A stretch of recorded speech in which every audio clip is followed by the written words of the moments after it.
welcome to Otaku Saga. I'm Zero. I'm DK. And I'm Rizzo, and today in Anime Reaction, we watched the third episode of Youjo Senki.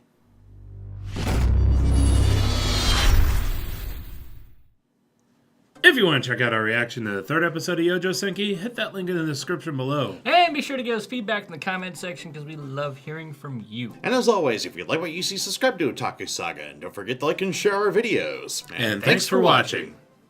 So, on this episode of Youjo Senki, Tanya's less creepy than normal, and a lot more smug for some reason. you mean Tanya can get more smug?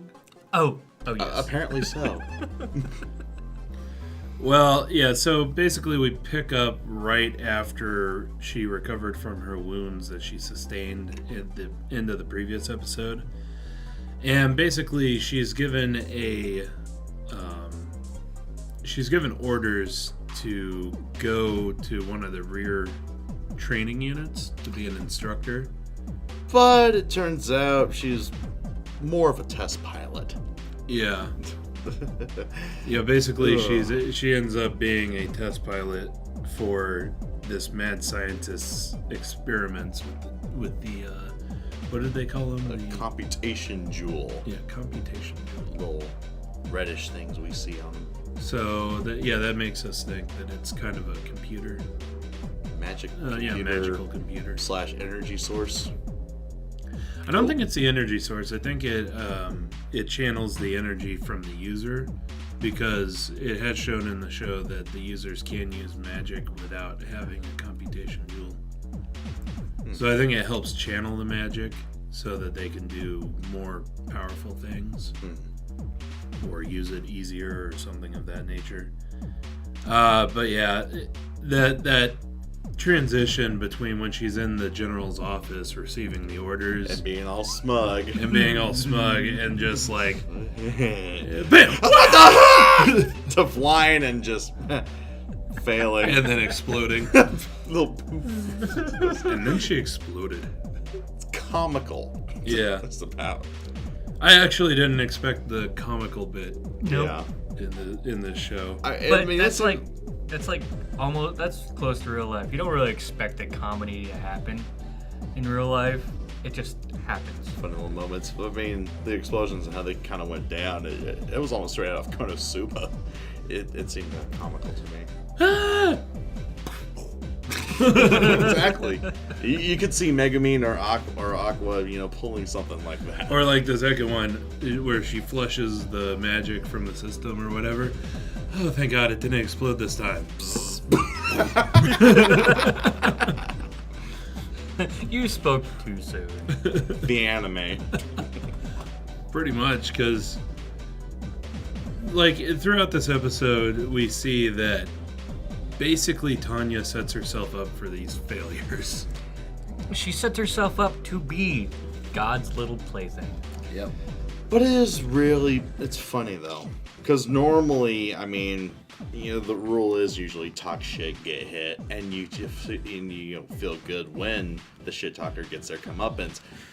But it's really different in Youjo Senki as a whole, because whether or not Tanya gets one on being X or gets absolutely shit mixed, it's still awesome to see.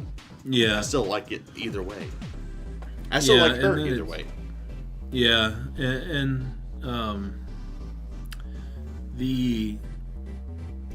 I like how Tanya doesn't pretend. Like, you would think that normally a character who's basically, like, told by God right at the moment that they're gonna die that, hey, since you don't believe in me, I'm not gonna reincarnate you. Oh, and then you argue, and then, oh, okay, fine, I'll put you in those dire straits, so now I'll reincarnate you.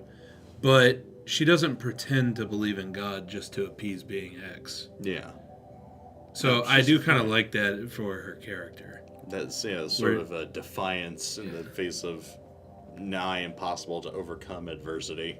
Yeah. I can overcome by myself. I don't need to praise some deity. Or even if she can't, she's still shaking her fist to the better end, or to the funny explosion. It almost makes me wonder if this war is entirely built for Tanya. If that be the case, maybe the whole universe. It's almost like the training diner in Triple X. Oh god. All she needs to do is find a waitress working in heels and unravel the whole thing. That would be interesting. But yeah, basically it ends up that she keeps going through these bad experiments and she finally gets just pissed off and like, you know what? It'd be safer for me at the front lines. Ouch. And she actually writes up a request for transfer to the front lines, And impulsiveness. And it's which approved. sends in and gets sent in and gets approved, and then Right as she's sitting there laying in bed, all smug. Yeah, this is gonna be all right. I'm gonna make it through this. Being X shows up. Time freeze. Yep.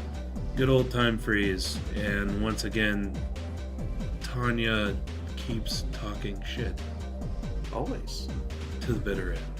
Always. That's why we love her, though. Yeah, and Being X basically goes, okay, then you'll receive a blessing. A miracle, I believe. Yeah, Yep. you'll receive a miracle. Then you'll have to praise me. Yep. And so, basically, she gets up and she goes to break the nutcracker, because God pissed her off. Yeah, And talking then- through the nutcracker. Yeah, which is talking to the nutcracker. Vintage being next. Creepy as hell. And then after she smashes it, she wakes up, sees that it's whole, and then there's a note under it that says, it says God's will. Yeah, Deus lo volt. God wills it. Yep, God wills it. So the next day, she's still doing the test piloting because it takes a while for the transfer to go through. But it seems like God visited our mad scientist friend, who made the, what is it called, the Type 95 computation gem. Gave him divine inspiration. Apparently, he was inspired to sabotage Tanya. Yeah, he removes her safety, Yep. basically. She can't purge magical energy. Which kind of sucks because she's flying through the sky, same shit happens. Yep. Jewel's gonna blow up, she can't purge the energy. Mm-hmm. And then we get another visit from Being X. Right before the thing blows up. And in this time, he describes the rules of the game, so to speak. Anytime that she wants to use the computational jewel, she's going to have to praise God. Not only that computational jewel, but any of magic. them from now on. Yeah. She literally has to pray to God in order to use it. Which is why in the first episode we see her do that incantation whenever she wants to use the magic. But we don't see anybody else have to do it. I gotta say, God is a sore loser. Yeah, he is. Or as Tanya put it, a vile piece of shit. You vile piece of shit. That's cheating. And then, time reverts back. She's falling through the air. She does a little prayer, and then suddenly, Go Super Saiyan. yep, the Type 95 starts to work for her. And it is revealed later in the episode that she is literally the only person who can use the Type 95, which we also learned earlier in the episode that it's basically it's like a quad-core processor, whereas everybody else uses dual cores. Or single Commodore cores. 64s. Yeah.